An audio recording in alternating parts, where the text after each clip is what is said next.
અમદાવાદના ખોખરામાં ગઈકાલે 17 ડિસેમ્બરની રાતે પૂર ઝડપે જઈ રહેલા એક ડમ્પર ચાલકે એક્ટિવા સવાર યુવતીને અડફેટે લેતા તેનું ઘટના સ્થળે જ કરુણ મોત થયું.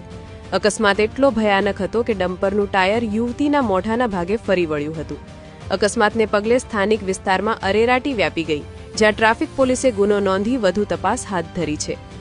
અકસ્માતની ફરિયાદ નિશાંત શમશેર ગુપ્તા દ્વારા નોંધાવવામાં આવી છે, જેઓ પોતે હિંમતનગર સિવિલ હોસ્પિટલમાં MBBS ડોક્ટર તરીકે ઇન્ટર્નશિપ કરે છે.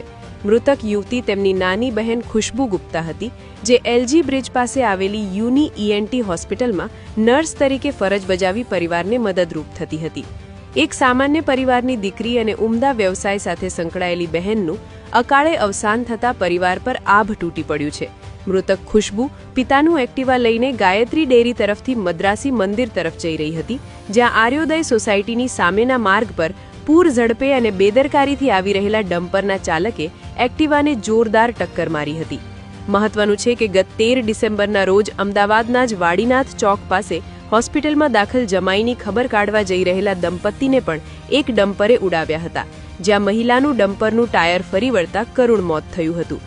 ત્યારે બેફામ બનેલા આ ડમ્પરો હજુ કેટલાનો ભોગ લેશે અને તેમના પર ક્યારે લગામ લાગશે તેવા સવાલો લોકોમાં ઊભા થઈ રહ્યા છે.